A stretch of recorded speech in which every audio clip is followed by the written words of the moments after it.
Hello YouTube, welcome to my channel, Master of None.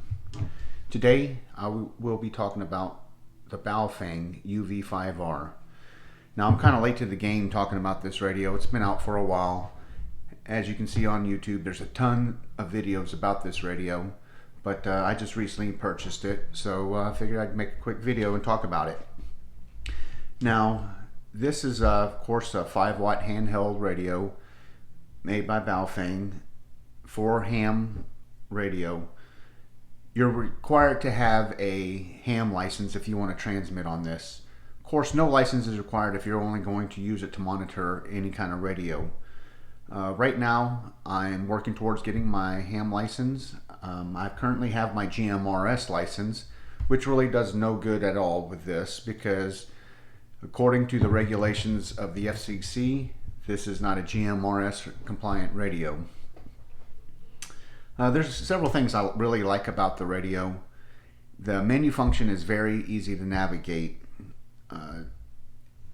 The voice prompts on it, when you're pressing any of the buttons, have very clear voice.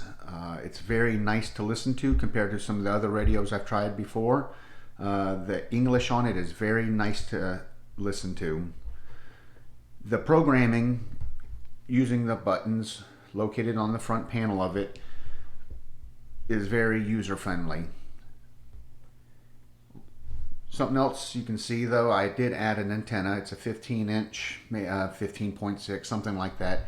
It's made by Nagoya. 771 is the model number. The antenna should add to the range of this somewhat compared to the standard antenna that comes on it. Now, I talked about programming with this radio from the front of the panel. Personally, I like to use Chirp. Chirp is an open source software that you can download. It runs on Windows, pretty sure Mac, Linux, and it's very easy to use as far as I'm concerned. One thing though, to use the Chirp software with a radio, there is a port on the side here, and you will have to have an F-style or K-style, I can't remember the name off of it offhand, style connector. I'm pretty sure K connector now I think about it, Kenwood, and that will allow you to plug into the radio and into your laptop or PC or whatever else you're using. With that, then you can go ahead and run the Chirp program. Some of the things I like within Chirp is the ability to download preset channel lists. There's MERS, GMRS, FRS, NOAA weather, and among other channels. And all you have to do is select those channel lists and you can upload them to the radio.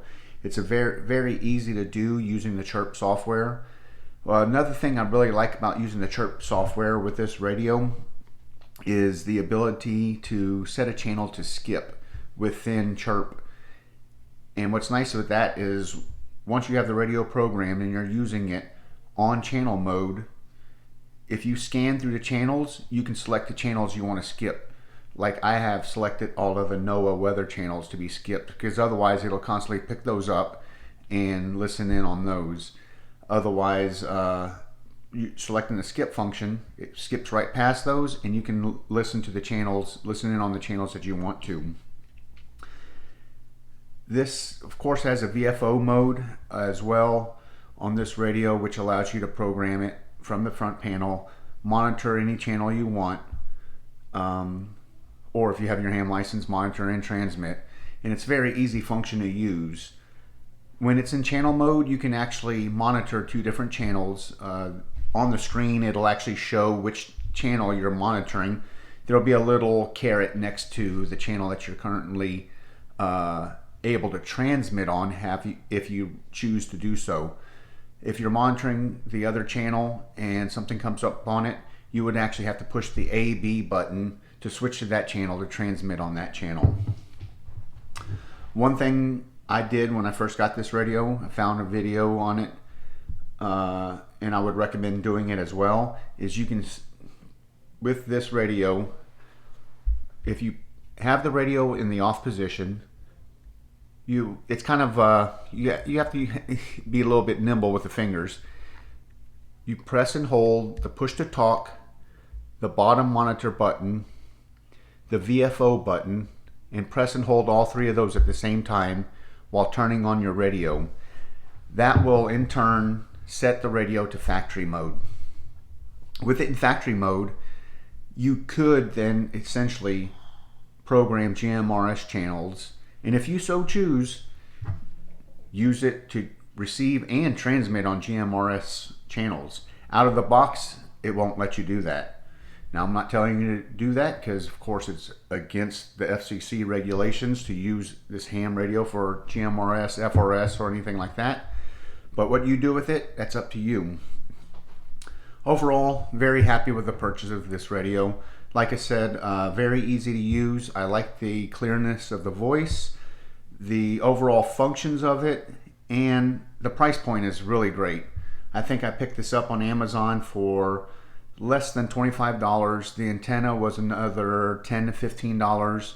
So really a great purchase if you're looking to get into ham and kind of learn a little bit about the ham radio side of things. And honestly, there's a ton of videos on YouTube telling you how to use this thing. So it's really a great platform to start off on. I'm really glad I made the purchase, and hopefully you purchase it as well. Not necessarily that I care, but I'm sure you'd be happy with it as a starter radio. Once again, that kind of wraps it up, and appreciate you watching my video, and have a good day. Thanks.